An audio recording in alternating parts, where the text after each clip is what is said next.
রহস্যের কথা ভাবা যাক, যা সবকিছু গিলে ফেলে, মানে আলো পর্যন্ত এর থেকে বের হতে পারে না। হ্যাঁ, আজ আমরা ঠিক সেই চূড়ান্ত রহস্য ব্ল্যাক হোল নিয়েই কথা বলতে এসেছি। চলুন এই মহাজাগতিক বিস্ময়ের একেবারে গভীরে ডুব দেওয়া যাক।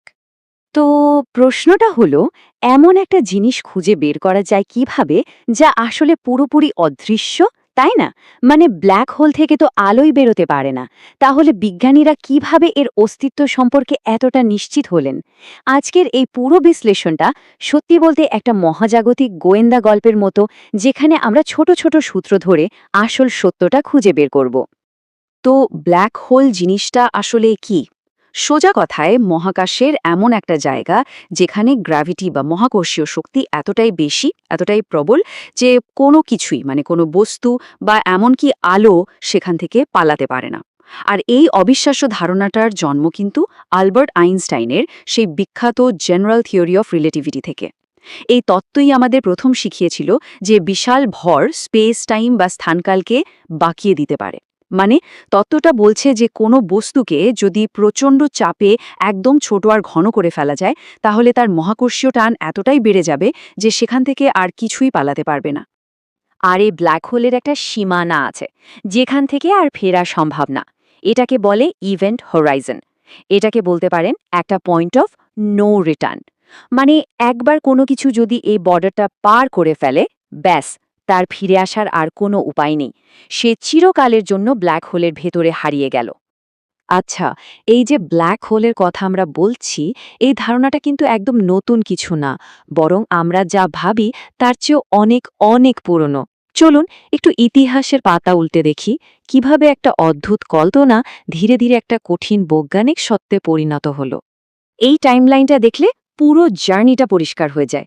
ভাবুন একবার, সেই ১৭৮৩ সালে জন মিশেল প্রথম ডার্ক স্টার বা অন্ধকার নক্ষত্রের একটা আইডিয়া দেন। এর প্রায় ১০০ বছরেরও বেশি সময় পর আইনস্টাইনের তত্ত্ব এসে এর পেছনের ফিজিক্সটা ব্যাখ্যা করল। তারপর আরও কয়েক দশক কেটে গেল, আর তখন জন হুইলার এর নাম রাখলেন ব্ল্যাক হোল। আর ফাইনালি ৭১ সালে এসে সিগনাস X1 নামে প্রথম ব্ল্যাক হোলটা শনাক্ত করা গেল। মানে একটা ধারণা থেকে সত্যিটা খুঁজে পেতে প্রায় ২০০ বছর লেগে গেল। ভাবা যায়? এখন মজার ব্যাপার হলো, এই রহস্যটা কিন্তু শুধু অনেক দূরের কোনো গ্যালাক্সিতেই আটকে নেই। আমাদের নিজেদের গ্যালাক্সি, এই মিল্কি ওয়ে, ঠিক এর কেন্দ্রেই বসে আছে এক বিশাল দানব। এর নাম স্যাজিটেরিয়াস A স্টার। সংক্ষেপে আমরা বলি SGR-A স্টার। এর বিশালতাটা একটু কল্পনা করার চেষ্টা করা যাক। আমাদের যে সূর্য, ওরকম একটা দুটো না, 4.3 মিলিয়ন, মানে ৪৩ লক্ষ সূর্যকে এক করলে যে ভর হবে, একাই এই ব্ল্যাক হোলটার ভর তার সমান। আর ভাবুন, এই বিপুল পরিমাণ ভর একদম ছোট্ট একটা জায়গার মধ্যে জমে আছে। তো আবার সেই একই প্রশ্ন, যদি এটা অদৃশ্যই হয়, তাহলে বিজ্ঞানীরা এটা প্রমাণ করলেন কিভাবে? প্রমাণটা এলো একটা নক্ষত্রের গতিপথ দেখে। বিজ্ঞানীরা দেখলেন একটা তারা অবিশ্বাস্য স্পিডে এমন একটা অদৃশ্য জিনিসের চারপাশে ঘুরছে, যেটা দেখে এই পুরো রহস্যের জট খুলে গেল। এই যে ডেটাটা দেখছেন, এটাই হলো সেই অকাট্য প্রমাণ। S2 নামের এই তারাটা যখন স্যাজিটেরিয়াস A স্টারের কাছাকাছি আসে, তখন এর স্পিড কত হয় জানেন? সেকেন্ডে ৭,৬৫০ কিলোমিটার, মানে আলোর গতির প্রায় ২.৫%। এই অসম্ভব গতি একমাত্র তখনই সম্ভব যদি ওখানে ৪৩ লক্ষ সূর্যের সমান ভরের কোনো বস্তু থাকে, যার প্রচণ্ড গ্র্যাভিটি তারাটাকে এইভাবে ঘোরাচ্ছে। আর এই আবিষ্কার এতটাই যুগান্তকারী ছিল যে এই গবেষণার অন্যতম প্রধান বিজ্ঞানী, নোবেল পুরস্কার বিজয়ী রাইনহার্ড গ্যান্জেল নিজেই বলেছেন যে এই S2 নক্ষত্রের কক্ষপথ পর্যবেক্ষণই ছিল সেরা প্রমাণ। এরপরে আর কোনো যুক্তিসঙ্গত সন্দেহ ছিল না যে আমাদের গ্যালাক্সির ঠিক কেন্দ্রে একটা সুপারম্যাসিভ ব্ল্যাক হোল আছে। ওকে, তাহলে আমরা এখন জানি যে ব্ল্যাক হোলটা ওখানেই আছে। কিন্তু প্রশ্ন হলো, আধুনিক বিজ্ঞান কি এখানেই থেমে যাবে, নাকি আরও এক ধাপ এগিয়ে যাওয়া সম্ভব?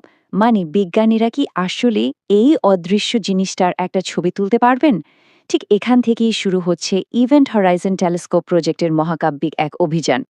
ছবি তোলার চ্যালেঞ্জটা ঠিক কতটা কঠিন সেটা বুঝতে হলে আগের সাইজটা বুঝতে হবে। স্যাজিটেরিয়াস A স্টারের যে ইভেন্ট হরাইজন, সেটার ব্যাস প্রায় ৫১.৮ মিলিয়ন কিলোমিটার। আচ্ছা, শুনতে তো অনেক বিশাল মনে হচ্ছে, তাই না? কিন্তু আসল কথা হলো এটা আমাদের সোলার সিস্টেমের সবচেয়ে কাছের গ্রহ বুধ।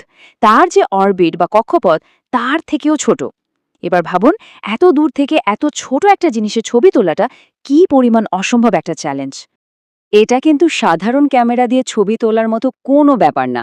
এর জন্য বিজ্ঞানীরা যা করেছেন তা এক কথায় অবিশ্বাস্য। সারা পৃথিবীতে ছড়িয়ে থাকা বিভিন্ন রেডিও টেলিস্কোপকে একসাথে লিংক করে তারা পৃথিবীর সাইজের একটা ভার্চুয়াল টেলিস্কোপ তৈরি করেছেন। আর তারা কিন্তু সরাসরি ব্ল্যাক হোলের ছবি তোলেননি, কারণ ওটা তো অদৃশ্য। তারা ছবি তুলেছেন এর চারপাশে ঘুরতে থাকা প্রচণ্ড উত্তপ্ত আর উজ্জ্বল গ্যাসের। আর ঠিক তার মাঝখানে ব্ল্যাক হোলটা একটা ছায়ার মতো তৈরি করেছে। সেই ছায়াটাই হলো আসল লক্ষ্য। আর তারপর বছরের পর বছর ডেটা প্রসেসিং আর প্রচণ্ড পরিশ্রমের পর অবশেষে ২০২২ সালের ১২ই মে সেই ঐতিহাসিক মুহূর্তটা এলো। মানবজাতি প্রথমবারের মতো আমাদের নিজেদের গ্যালাক্সির ঠিক কেন্দ্রে থাকা সেই সুপারম্যাসিভ ব্ল্যাক হোলের ছায়াছবি দেখতে পেল। যেটা একসময় শুধু থিওরি ছিল, বইয়ের পাতায় ছিল, সেটা অবশেষে আমাদের চোখের সামনে একটা বাস্তব ছবি হয়ে ধরা দিল। স্যাজিটেরিয়াসে এই স্টারের এই ছবিটা কিন্তু শুধু একটা ছবি না, এটা মহাবিশ্ব সম্পর্কে আমাদের ধারণাকে আরও অনেক গভীর করে দিয়েছে। আর এখন সবচেয়ে বড় প্রশ্নটা হলো, এটা কি শুধু আমাদের গ্যালাক্সির একটা ব্যতিক্রমী ঘটনা, নাকি মহাবিশ্বের এটাই স্বাভাবিক নিয়ম? তাহলে পুরো বিষয়টা যদি সংক্ষেপে দেখি, আমরা একটা থিওরি থেকে শুরু করেছিলাম, তারপর পরোক্ষ প্রমাণ পেলাম এবং সবশেষে একটা বাস্তব ছবি পর্যন্ত পৌঁছালাম। আর এর থেকে সবচেয়ে বড় যে ব্যাপারটা আমরা জানলাম তা হলো এই সুপারম্যাসিভ ব্ল্যাক হোল কোনো বিরল ঘটনা নয়। বিজ্ঞানীরা এখন প্রায় নিশ্চিত যে মহাবিশ্বের প্রায় প্রত্যেকটা বড় গ্যালাক্সির কেন্দ্রেই ঠিক আমাদেরটার মতোই এমন একটা দানব লুকিয়ে আছে। আর এটাই আমাদের আজকের আলোচনার শেষ প্রশ্ন। একবার ভাবুন তো, যদি শুধু আমাদের নিজেদের গ্যালাক্সির কেন্দ্রেই এত বড় একটা রহস্য লুকিয়ে থাকে, তাহলে এই মহাবিশ্বের আরও যে কোটি কোটি গ্যালাক্সি আছে তাদের কেন্দ্রে কি অপেক্ষা করছে? এই ব্ল্যাক হোলগুলো মহাবিশ্বের জন্ম আর বিবর্তনে ঠিক কী ভূমিকা রাখে তা এখনও একটা বিশাল গবেষণার বিষয়। ভাবার জন্য এর চেয়ে বড় প্রশ্ন আর কি হতে পারে, তাই না?